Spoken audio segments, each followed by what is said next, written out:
శ్రీ ఆడెల్లి పోచమ్మ తల్లి దేవాలయం నిర్మల్ జిల్లా సారంగపూర్ మండలం ఆడెల్లి గ్రామంలో ఉన్న పోచమ్మ తల్లి దేవాలయం ఏకశిలపై వెలిసిన అమ్మవారు 4 చేతులలో త్రిశూలం, డమరుకం, అభయహస్తం, అక్షయ పాత్రతో కుడికాలుని అసురునిపై ఉంచి దర్శనమిస్తూ తనతో పాటు 7 అక్కా చెల్లెలతో పాటు కలిసి పూజలందుకుంటున్న ఆడెల్లి పోచమ్మ తల్లి పెరుగన్నాన్ని నైవేద్యంగా స్వీకరిస్తూ భక్తుల కోరికలను తీరుస్తుంది.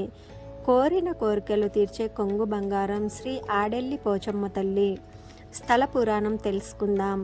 పూర్వకాలంలో ఆడెల్లి ప్రాంతంలో వర్షాలు పడక, పంటలు పండక, తీవ్ర కరువు సంభవించి తినటానికి తిండి లేని పరిస్థితుల్లో అనారోగ్యంతో ప్రజలు చనిపోవడంతో ఊర్లన్నీ శ్మశానాలుగా మారిపోయాయి. మహమ్మారి ఊరిని ఆవహించింది.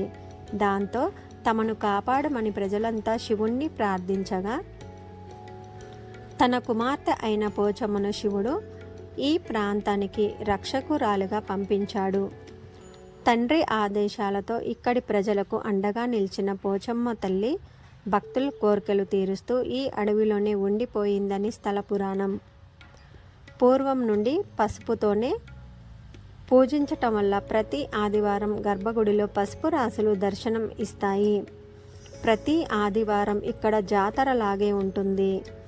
అమ్మవారిని దర్శించుకున్న తర్వాత దేవాలయం చుట్టుపక్కల ప్రాంతాలలోనే వంటలు చేసుకొని సహపంక్తి భోజనాలు చేస్తారు.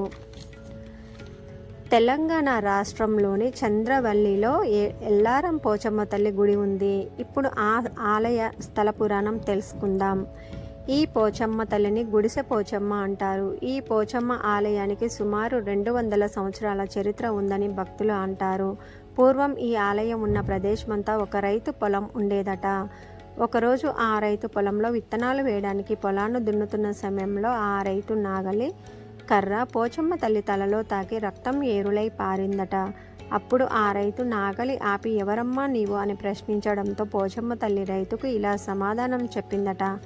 నేను పోచమ్మ తల్లిని, నాకు ఆలయం కట్టవద్దు, ఒక పూరి గుడిసె కట్టి నన్ను ప్రతిష్ఠించి పూజలు ప్రారంభించండి అని చెప్పడంతో ఆ రైతు గ్రామస్తులకు సమాచారం తెలిపి అదే ప్రదేశంలో ఆ రైతు పోచమ్మ తల్లికి గుడిసె కట్టి అందులో అమ్మను ప్రతిష్ఠించి పూజలు చేయడం ప్రారంభించారట. అప్పటి నుంచి ఇప్పటి వరకు కూడా పోచమ్మకు గుడి లేదు. ఆ తల్లి కోరిన కోరికలు తీర్చడంతో భక్తులు ఇదే ప్రాంతంలో గుడి కట్టడానికి ప్రయత్నించగా ఎన్నో అడ్డంకులు రావడంతో గుడి కట్టలేకపోతున్నారు.